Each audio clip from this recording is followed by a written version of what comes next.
It is Friday. You know what that means? John L., the big man at MLB Moving Averages, Cork Stats Podcast. This is the Odds Checker MLB Friday video. I am Drew Martin. Follow me on Twitter at Drew Martin Bets. John on Twitter at MLB Moving Averages. We're breaking down the games on today's slate, going over a couple theses, philosophies on the diamond. John, welcome in. Happy Friday to you, buddy. Yes, same to you. You know, Drew, I think fast. I talk fast. That's kind of my thing. I live in sixth gear. I see you and I find a seventh gear. I swear, I get so excited. You know what it is? When people say you get up for the game, when I see you, man, I get up for the game. You and I have kind of found this 1 + 1 = 3 thing. Yes. We've been doing very well. We're printing cash and I'm having fun. The feedback I've been getting has been incredible. Listen, you know, we are entertaining people, but nothing gets me more than people saying that they're learning. You know, they're learning from us. Yes. So, dude, let's just keep it going, man. This has been so great. It's more than I could have expected. Absolutely, guys. Each and every Friday here, Odds Checker. And actually might be moving the times to get a little more shelf life. More on that to come. But guys, stay tuned. Social media, we'll get that out to you. John, let's start off this Friday slate, buddy, with a game we actually agree on. We were going over the games. We didn't talk about it beforehand here. But on the Friday night slate, it's actually a nationally televised game on MLB Network. We get the Miami Marlins and the Boston Red Sox. Perez and Petit going here for the fish. 8.5 the total, -165 to as high as -170, guys. If you're checking Odds Checker out there, that's the Red Sox at home in Fenway. I'll throw it over to you first, John, on what you like. I'll follow up with what I bet personally. Have at it, buddy. Yeah, a couple things I really like. One, you know, Miami, again, they kind of carry some bad team bias, Drew, something you and I talk about. However, they're getting a new reputation, and that's for developing young pitching that is top level, right? I mean, now the guys that the Marlins roll out are no joke.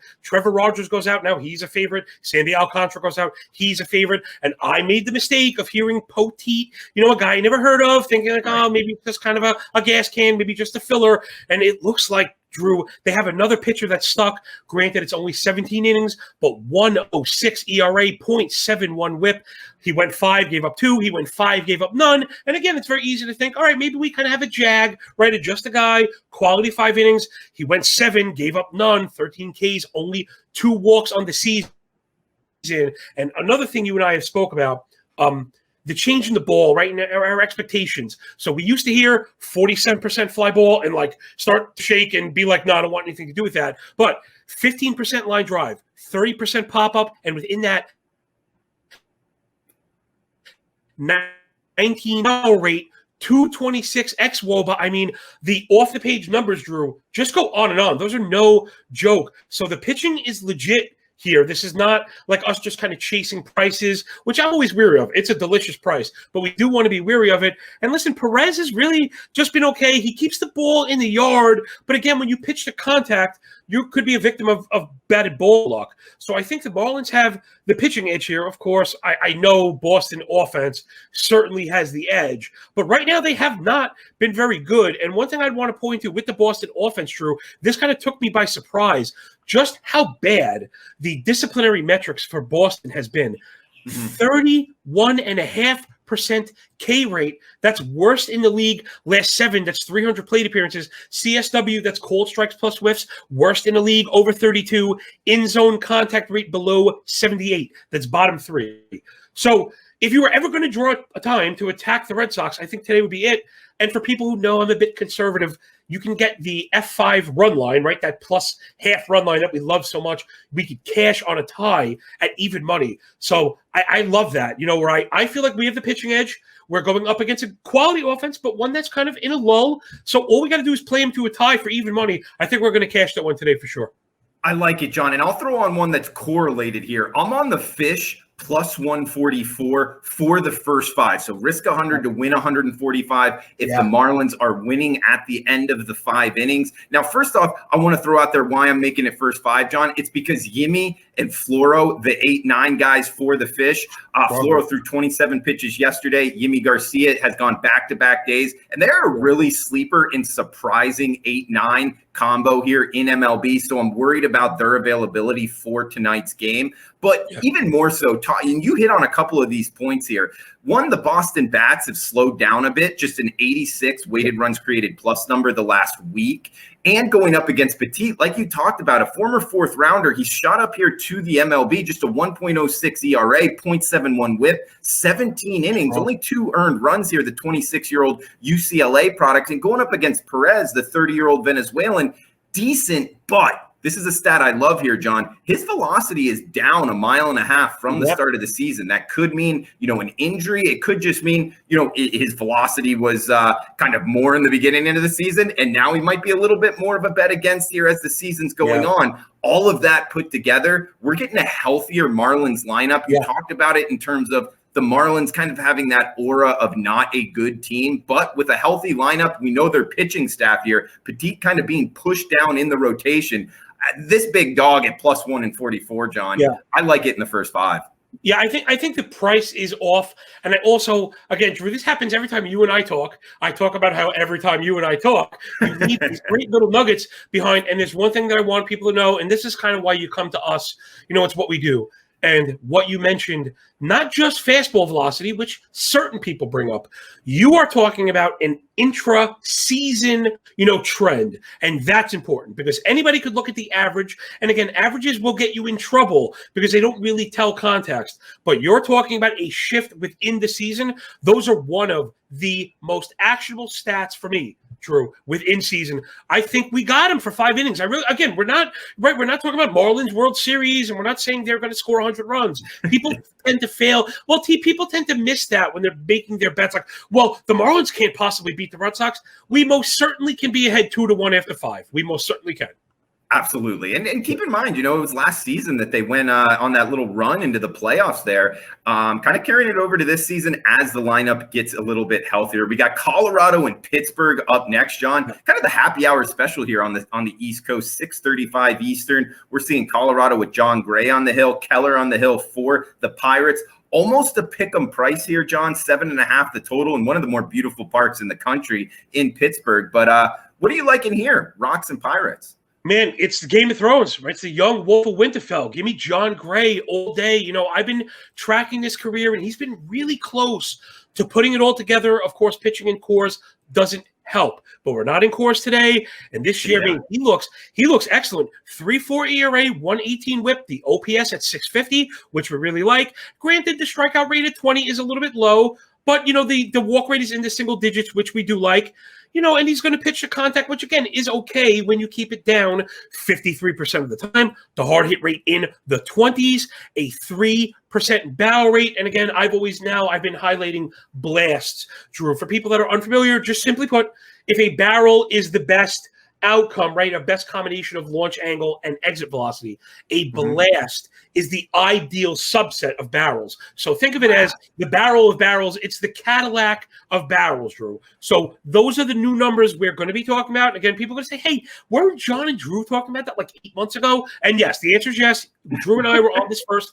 We want to get away from barrels, people, because of the calculations. We want to get into blasts. His blast rate is at 2. His home run rate has always been over 1.5 per 9, and now it's at 3/4 or a little bit above that, but below 1 per 9. All the expected stats are excellent. He is working the slider and the change to those opposite corners, and I think that's always what's so important when you get that deceptive element to an arsenal, and a pitch comes out the same way, but they break opposite ways. Yes. Gray right now for me has just been awesome, and I don't even really want to get into Mitch Keller, Drew. I'm not really sure what people are still chasing. I'm serious. 2 years ago, it was all the potential. And then a year ago, it was all the potential. And now this year, it's all the potential. And all I keep seeing is the 7.8 ERA, the 1.8 WHIP. These are not like paper numbers, like numbers you could just paper over where, it's a little bit high. Dude, he gets rocked consistently. His misses are consistently off. His entire pitch map is over the heart of the zone. I mean, the Pittsburgh offense is not good. Colorado's not great either, but we definitely have the edge over Pittsburgh. So I think we're going to run away with this one. I'm actually surprised the line is where it is. I have this more at a 155, 160, and I've seen that at like a 115. So to me, that's a smash spot. I think we got this one. I like it, John. All right, so the Rocks is another look here, guys. I want to throw out a quick one. Milwaukee and Washington towards the top of the card. 7:05 Eastern first pitch. Two lefties, Anderson and Lester, going at it. Looks like you can get the Nats minus 115 favorites here, so risk 115 to win 100. I know Lester's been a little shaky here, but Milwaukee, 29% K rate in the last 7 days. Talking about, current form of lineups. Milwaukee, one of the coldest lineups in baseball. And Anderson going for Milwaukee, 17 strikeouts, 8 walks, and 29 innings. That's not going to work long term. And add on the fact here, John, Milwaukee Brewers bullpen, you would think kind of like they have that aura of a great bullpen because big names. Right. I'm not so sure. I show them in my numbers middle of the pack, and that's when they have all of their arms ready to go. The thing is, their top 3 arms, Williams, Hader, and Sutter, have all gone back-to-back days, so that those later innings, watch out here for the Brewers bullpen. I know Lester's a little shaky here, guys, but a one-unit play, John Lester and the Nationals to kind of bounce back here. He is a veteran, and we're getting a lineup number 6 in baseball versus lefties, Anderson being a lefty. I think we get the better bullpen, the better lineup here, and at just a minus 115 price for the home teams. I like the Nats, John. Anything on that? And also throw it over to you for the nightcap, because I feel like we got to hit on the Giants and Dodgers in the NL West, buddy. You got anything in the nightcap? Well, I think for Brewers Nats, I think you really nailed it. I think the Nats have a 3-phase edge. It's true, Lester has not been the greatest, but you don't have to be to win the game, right? We have the pitching edge, we have the offensive edge, and like you named, you got I think they had the bullpen edge at full strength. So I like that one for sure.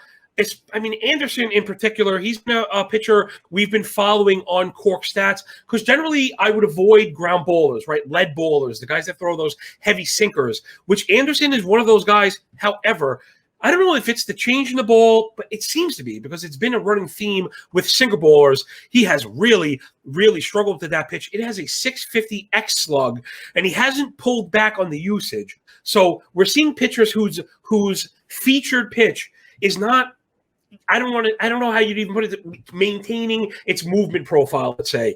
And he's kind of being stubborn with his usage. So we talked about barrel rates.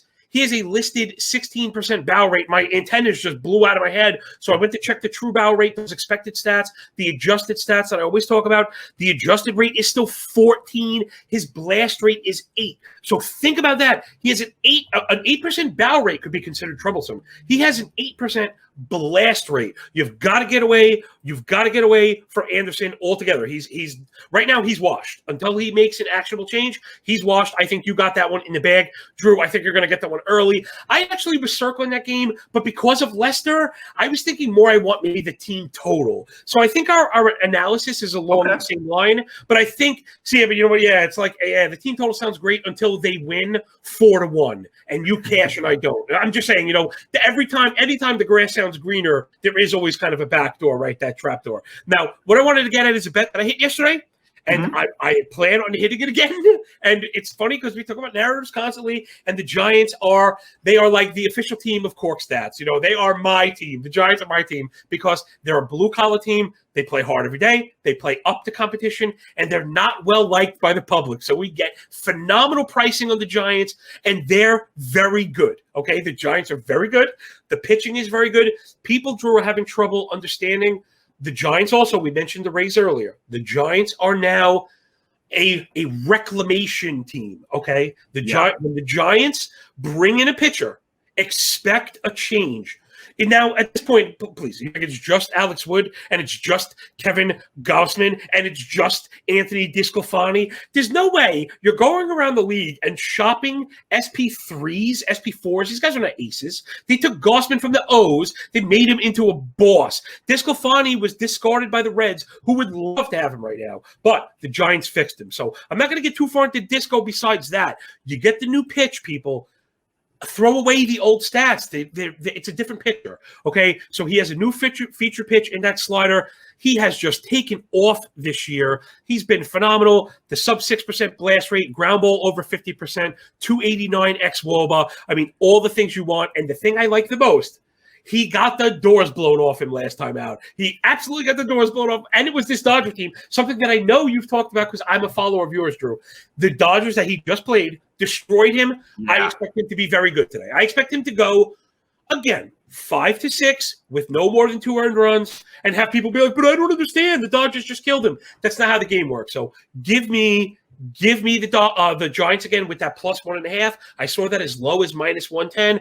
And to be honest, if you're a little more adventurous, they might win this one. I'm just a little trepidatious of Buehler because Buehler is very, very good. But I think the Giants can hang with a run. So I love that plus 1.5 when we have a quality team. I'm loving that bet. I'm going after it again today.